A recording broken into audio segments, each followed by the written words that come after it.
கல்வியில தமிழ்நாட்டை நம்பர் 1 மாநிலமாக்கும்னு சொன்னாங்க. விஷமாகும் மதிய உணவு, இடிந்து விழும் மேற்கூரை, தண்ணீர் இல்லா கழிப்பறை, இதுவே தமிழக பள்ளிகளின் அவல நிலை.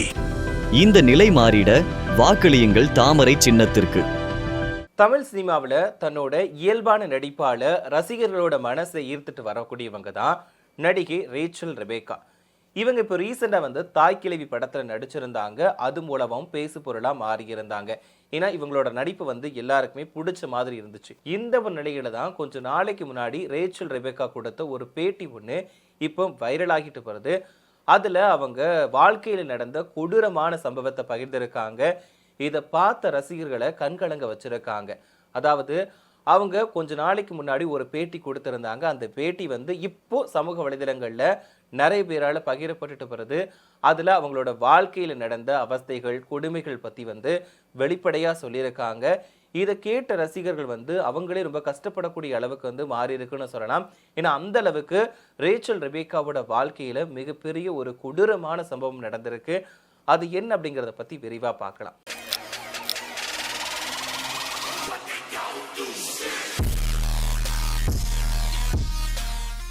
இப்போ ரேச்சல் ரெபேக்காவை பொறுத்த வரைக்கும் சமீப காலங்களில் நிறைய திரைப்படங்களில் நடிச்சிட்டு போகிறாங்க.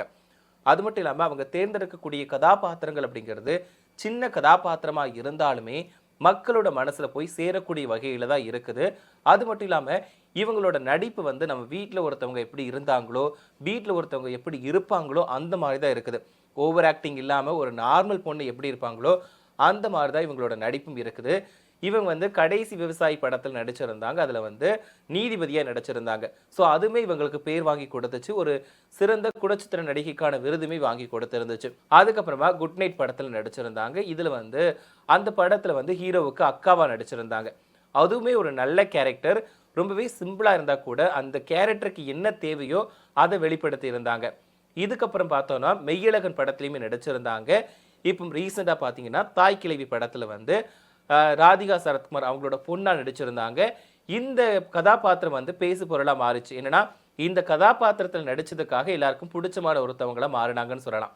இவங்களோட நடிப்பு வந்து கொஞ்சம் எல்லாருக்குமே பிடிக்கும். ஏன்னா ஒரு ஹோம்லி லுக்கில் ஒரு நார்மலாக இருக்கக்கூடியவங்க எப்படி இருப்பாங்களோ அந்த மாதிரி வந்து நடிப்பாங்க. ஸோ அதனால வந்து இவங்களை வந்து எல்லாருக்குமே பிடிக்கும்னு சொல்லலாம். ஸோ இது மட்டும் இல்லாமல் இவங்களோட நடிப்பில் அடுத்தடுத்து நிறைய படங்கள் வெளியாக இருக்கு. குறிப்பாக ஜனநாயகன் திரைப்படத்திலையுமே இவங்க வந்து நடிச்சிருக்காங்க. ஸோ இப்படி வந்து ரசிகர்களோட மனசை வந்து இப்போ ரீசெண்ட் டேஸில் வந்து இவங்க கவர்ந்துட்டு வராங்க இவங்களோட நடிப்பால். இப்படி இருக்கக்கூடிய நிலையில தான் இவங்க வந்து கொஞ்சம் நாளைக்கு முன்னாடி கொடுத்த பேட்டி ஒன்று இப்போ வெளியாகி இருக்கு. அதில் வந்து என்ன சொல்லியிருக்காங்கன்னா இவங்களுக்கு வந்து சின்ன வயசுலேருந்தே டாக்டர் ஆகணும்னு தான் ஆசையாம். ஸோ இதனால் வந்து முதலாம் ஆண்டு 2008 வந்து கல்லூரியில் படிச்சுட்டு இருந்திருக்காங்க. அப்போது இவங்க பின்னாடி ஒருத்தர் வந்து ஒருதலை காதலாக சுற்றி இருக்காங்க. ஸோ அந்த ஒரு காதல்னால தான் இவங்க வாழ்க்கை வந்து ஒரு பெரிய அளவில் சோகத்துக்கு மாறுச்சுன்னு சொல்லலாம். ஏன்னா ஒருதலை காதல் வந்து இவங்க பின்னாடி ஒருத்தவங்க வந்து சுற்றி இருக்காங்க. ஆனால் இவங்க வந்து அந்த டைமில் எனக்கு படிப்பு தான் முக்கியம் அப்படின்னு அதில் கான்சன்ட்ரேட் பண்ணியிருக்காங்க. இதை பற்றி கண்டுக்காமல் விட்டுட்டாங்க. ஆனால் அந்த நபர் வந்து இவங்களை பின்தொடர்ந்து வந்துக்கிட்டே தான் இருந்திருக்காங்க. எந்த இடத்துலையுமே வந்து தொல்லை தான் கொடுத்துருக்காங்க.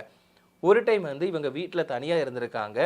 அப்போ வீட்டில் செல்ஃபோனில் வந்து பாட்டு கேட்டுகிட்டே இருந்திருக்காங்க ஹெட்ஸ்போன் போட்டுட்டு.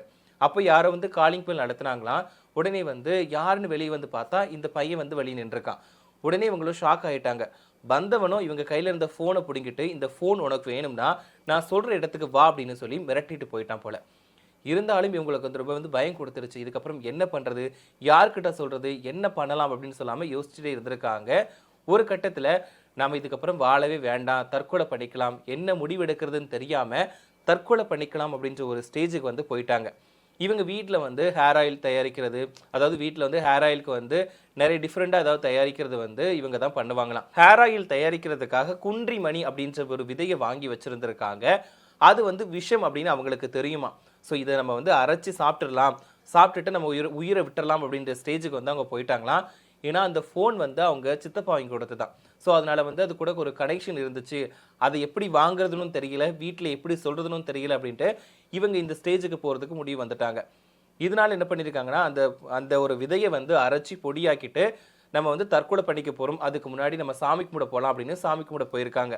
அப்போது அங்கே ஒரு கண்ணாடி இருந்திருக்கு. அந்த கண்ணாடியில் அவங்களாவே அவங்க ஃபேஸை பார்த்துட்டு யோசிச்சிருக்காங்க, இப்போ நம்ம எதுக்காக இந்த முடிவு எடுக்கிறோம், அவனுக்காக நம்ம எதுக்கு சாகணும், சே நம்ம செத்தா எவ்வளோ கஷ்டப்படுவாங்க வீட்டில், இந்த ஒரு சின்ன சின்ன விஷயத்துக்குலாம் நம்ம சாகணுமா அப்படின்னு சொல்லி அவங்களுக்குள்ள அவங்களாவே பேசிட்டு இருந்திருக்காங்க.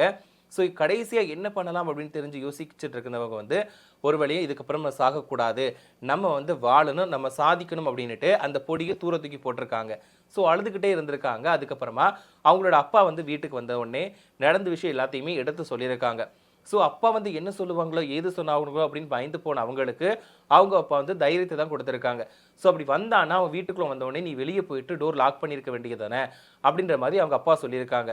ஸோ இதுக்கப்புறமா தான் ரேச்சல் ரெபேக்காவுக்கு வந்து ரொம்பவே தைரியம் வந்துச்சான். பரவாயில்ல, நம்ம அப்பா வந்து நமக்கு சப்போர்ட்டிவாக தான் இருக்கிறாரு அப்படின்ற மாதிரி நம்பிக்கையில் இருந்திருக்காங்க. ஸோ கொஞ்ச நேரம் கழிச்சு அவங்க அப்பா வந்து வீட்டை விட்டு வெளியே போயிட்டாரு. திரும்பவும் பார்த்தீங்கன்னா அவங்க அம்மாவும் ரேச்சல் ரெபேக்காவும் வீட்டில் இருந்திருக்காங்க. மறுபடியும் வந்து யாரோ கதவை தட்டியிருக்காங்க. பார்த்து ஓப்பன் பண்ணோன்னா இவன் தான் நின்றுருக்கான். அதாவது ரேச்சல் ரெபேக்காவை காதலிக்கக்கூடிய அந்த பையன் தான் வெளியே நின்றுருக்கான். உடனே வந்து பார்த்தோன்னா அவன் கையில் வந்து ஒரு துருப்பிடிச்ச கத்தியை வச்சுருந்துருக்கான். என்னாச்சு ஏதாச்சுன்னு கேட்கறதுக்குள்ள அவங்க அம்மாவையும் இவங்களையும் சேர்த்து வெட்ட ஆரம்பிச்சிருக்கான். இதில் வந்து ரேச்சல் ரெபேக்காவுக்கு வந்து 16 இடங்கள்ல வந்து வெட்டுப்பட்டிருக்கு. ஸோ அது மட்டும் இல்லாமல் ஓங்கி வயிற்றுல குத்துறதுல அவங்களுக்கு என்ன நடக்குது ஏது நடக்குதுன்னு அப்படின்னு தெரியலையா. ஒரு நொடியில என்ன நடந்துச்சு அப்படிங்கிறது அவங்களுக்கு தெரியாமல் போயிடுச்சான். வயிறு அவங்க குத்துனதுல வந்து குடலே கிழிஞ்சு போயிடுச்சான். ஸோ அவங்க தொட்டு பார்க்குறாங்களா, அது உணர முடியுது. நான் மார்னிங் சாப்பிட்ட தோசை கூட வெளியே வந்துடுச்சு, எனக்கு தெரியுது. இதுக்கப்புறம் என்ன நடக்க போகுது அப்படிங்கிறது தெரியல. அந்த இவங்க வந்து கத்தி கூச்சிட்டு இருக்காங்க. ஸோ சுற்றி இருக்கவங்க எல்லாரும் ஓடி வரதுக்குள்ள அந்த பையன் வந்து அங்கேருந்து தப்பிச்சு ஓடிட்டான். ஸோ இதுக்கப்புறமா எங்கள் அம்மா எல்லாத்தையும் கூப்பிட்டுட்டு வந்து நான் ஹாஸ்பிட்டலுக்கு கூப்பிட்டு போயிருக்காங்க. ஃபர்ஸ்ட் நாங்கள் ஒரு ஹாஸ்பிட்டலுக்கு போனோம். அங்கே வந்து எங்களால் காப்பாற்ற முடியாது, நீங்கள் வேறு ஹாஸ்பிட்டலுக்கு கூட்டிகிட்டு போங்க அப்படின்னு சொல்லிட்டாங்க. ஆனால் பார்த்தா பிளட்டு வந்துக்கிட்டே இருக்குது. ஸோ இதுக்கப்புறமா பார்த்தீங்கன்னா வேறு ஹாஸ்பிட்டலுக்கு கூட்டிகிட்டு போனாங்க. அங்கே வந்து எனக்கு நிறைய பிளட்டு தேவைப்பட்டுச்சு. அப்போ வந்து எங்கள் அப்பா நிறைய பேருக்கு உதவி செஞ்சதுனால நிறைய பேர் எனக்கு வந்து ரத்தம் கொடுத்து உதவி பண்ணாங்க. ஆனால் எனக்கு கொஞ்ச நாள் ஆச்சு, நான் கண்முழிச்சு பார்க்குறப்போ தான் எனக்கு தைரியமே வந்துச்சு. நான் வந்து உயிரோடு இருக்கேன் அப்படிங்கிறது எனக்கு தெரிய வந்துச்சு. ஏன்னா நான் அந்த அளவுக்கு இருந்தேன். நான் கடைசி வரைக்கும் நான் வந்து என்னை ஹாஸ்பிட்டலுக்கு கொண்டு போய் சேர்க்குற வரைக்குமே என்னை எப்படியாச்சும் காப்பாற்றிடுங்க, நான் வாழணும் அப்படின்னு தான் சொன்னேனே தவிர எனக்கு சாகணும்னு அப்போ தோணவே இல்லை. எப்படியாச்சும் தயவு செஞ்சு என்னை காப்பாற்றிடுங்க அப்படின்னு தான் எல்லாருக்கிட்டையுமே சொன்னேன். நான் கண்முழிச்சப்போ தான் நான் நம்பினேன், நான் வந்து உயிரோடு இருக்கேன் அப்படின்றத நம்பினேன். ஸோ அவங்க கொடுத்த அதாவது அந்த அன்பு, அவங்களுக்கு கொடுத்த ரத்தத்தினால மட்டும்தான் நான் இன்னைக்கு உயிரோடு இருக்கேன். அந்த மனிதர்கள் இவங்களுக்காக எல்லாத்துக்காக தான் நான் உயிரோடு இருக்கேன். அன்னைக்கு நான் முடிவு பண்ணேன். ஸோ இவங்க எல்லாரும் சேர்ந்து தான் என்னை காப்பாற்றுனாங்க. நான் வந்து ஒரு நல்ல லெவலுக்கு போய் எல்லாத்துக்குமே உதவி பண்ணணும்னு நினச்சேன். ஸோ அது விஷயங்களை நான் இப்போ பண்ணிக்கிட்டு இருக்கேன். அந்த ரத்தம், அந்த அன்பு எல்லாத்தினால மட்டும்தான் நான் இன்னைக்கு இந்த இடத்துல இருக்கிறேன். என்றைக்குமே நான் அதை மறக்க மாட்டேன். நான் முடிஞ்ச வரைக்குமே எல்லாத்துக்குமே உதவி பண்ணுவேன் அப்படின்ற மாதிரி வந்து ரேச்சல் ரெபேக்கா சொல்லியிருக்காங்க. ஸோ இது வந்து கேட்ட எல்லாருமே வந்து சே இவங்க வந்து இவ்வளோ கஷ்டப்பட்டிருக்காங்க, இந்த டைமில் வந்து அப்போ வந்து ஒரு முடிவெடுக்க முடியாமல் திணறவங்க இப்போ இவ்வளோ ஒரு புரிதலோட எல்லாத்துக்கும் உதவி பண்ணணும் அப்படின்ற மனப்பான்மையோடு இருக்கிறாங்க அப்படின்ற மாதிரி அவங்களுக்கு வந்து வாழ்த்துக்களை சொல்லிட்டு வராங்க. இதுக்கு முன்னாடியுமே இவங்க ஒரு நடிப்பால் வந்து எல்லாருக்கும் பிடிச்சவங்களா இருந்தாங்க. இவங்களோட ஸ்டோரியை கேட்டதுக்கு அப்புறமா சே இப்படிப்பட்ட பொண்ணா இவங்க அப்படின்ற மாதிரி இவங்களுக்கு இன்னுமே வந்து அவங்களுக்கு ஆதரவை தெரிவிச்சுட்டு வராங்க. ஸோ நீங்கள் எதுக்காகவுமே கவலைப்படாதீங்க, உங்களோட ஃபோக்கஸ் நோக்கி நீங்கள் போங்க, நாங்கள் எல்லாமே சப்போர்ட்டாக இருக்கிறோம் அப்படின்ற மாதிரி எல்லாருமே சொல்லிட்டு இருக்காங்க. வாழ்த்துக்களையும் தெரிவிச்சுட்டு வராங்க. ஸோ அது மட்டும் இல்லாமல் எதை நினச்சி ஃபீல் பண்ணாதீங்க, அது வந்து பாஸ்ட் இஸ் பாஸ்ட். ஸோ அதை பற்றி நீங்கள் வந்து நினைக்காதீங்க. அது வந்து உங்களோட வாழ்க்கையில் நடந்த ஒரு கொடூரமான விஷயம் தான், அதை பற்றி நீங்கள் என்றைக்குமே நினச்சி ஃபீல் பண்ணாதீங்க அப்படின்ற மாதிரி ரசிகர்கள் வந்து கமெண்ட் பண்ணிட்டு போகிறாங்க. நான் ஏற்கனவே ஸ்டார்டிங்கில் சொன்ன மாதிரி ரேச்சல் ரெபேக்கா வந்து இப்போ தனித்துவமான நடிப்பால் அவங்களுக்குன்னு ஒரு தனி இடத்தை வந்து உருவாக்கிக்கிட்டு வராங்க. ஸோ இதனால ரசிகர்கள் பட்டாலுமே அவங்களுக்கு வந்து உருவாக்கிட்டு தான் வராங்க. சொல்லப்போனால் ஒவ்வொரு திரைப்படத்துக்கும் ஒவ்வொரு விதமான கதாபாத்திரத்தை சூஸ் பண்ணி நடிக்கிறாங்க. சின்ன கேரக்டராக இருந்தால் கூட ஒவ்வொரு படத்துக்கும் மாடுலேஷன் வந்து காட்டிக்கிட்டு தான் இருக்கிறாங்க. அவங்களுக்கு கொடுத்த கதாபாத்திரம் என்னவோ அதை நேர்த்தியாக பண்ணி கொடுக்குறாங்க. ஸோ இதனால தான் எல்லா படங்கள்லையுமே அவங்க வந்து தனியாக தெரிகிறாங்க. ஸோ கடைசி விவசாயி படத்துலையுமே வந்து இவங்க வந்து ஒரு நீதிபதியை நடிச்சிருந்தாங்க. ஸோ தனியாக தெரிஞ்சாங்க. அதே மாதிரி குட் நைட் படத்தில் அக்கா கேரக்டரில் நடிச்சிருந்தாங்க. சென்டிமெண்ட் கேரக்டர் தான். ஸோ அக்கா வந்து எப்படி இருப்பாங்களோ அந்த மாதிரி தான் நடிச்சிருந்தாங்க. ஸோ நம்ம வீட்டில் நம்ம அக்கா எப்படி இருப்பாங்களோ, தம்பியை எந்த மாதிரி ட்ரீட் பண்ணுவாங்க, இது எல்லாமே சேர்ந்து தான் நடிச்சிருந்தாங்க. அது வந்து அவங்களுக்கு வந்து குழந்தை இல்லாத மாதிரி நடிச்சிருந்தாங்க. ஸோ கன்சீவ் ஆகிட்டு அதுக்கப்புறமா அதுவுமே அவங்க கைக்கு கிடைக்காம போகுது. கடைசியாக அவங்க என்ன ரியாக்ட் பண்ணுறாங்க அப்படின்றது இந்த படத்தில் காட்டியிருந்தாங்க. ஸோ இவங்களோட ஒரு கதாபாத்திரம் அப்படிங்கிறது இந்த படத்துக்கு ஒரு ப்ளஸ்ஸாக தான் இருந்துச்சு. ரீசெண்டாக வந்து அதுக்கப்புறமா பார்த்தீங்கன்னா மெய்யழகன் படத்தில் நடிச்சிருந்தாங்க. இவங்களோட கதாபாத்திரம் சின்னதாக இருந்தால் கூட பேசுகிற அளவுக்கு தான் இருந்துச்சு. இப்போ தாய் கிழவி படத்துல வந்து பவுனத்தாய் கேரக்டருக்கு பொண்ணா நடிச்சிருந்தாங்க. இந்த ஒரு கேரக்டருமே இவங்களுக்கு வந்து பக்காவா செட் ஆச்சு, நல்லா வந்து ஒர்க் அவுட் ஆச்சுன்னு சொல்லலாம். இது மூலமாகவும் ரசிகருக்கு வந்து பிடிச்சமான ஒரு நடிகையா மாறி இருக்காங்க. தொடர்ந்து நிறைய படங்கள்ல நடிச்சிட்டு வராங்க. ஸோ இந்த டைம்ல வந்து இவங்க கொடுத்த ஒரு பேட்டி வந்து இப்போ சமூக வலைதளங்கள்ல வெளியாகி வைரலா மாறி இருக்கு. ஸோ இதை பத்தி நீங்க என்ன நினைக்கிறீங்க அப்படின்னு உங்களோட கருத்துக்களை மறக்காம கமெண்ட்ல சொல்லுங்க. அது மட்டும் இல்லாம ரேச்சல் ரெபேக்கா இவங்களை வந்து உங்களுக்கு பிடிக்குமா அப்படிங்கிறதையும் மறக்காம கமெண்ட்ல சொல்லுங்க.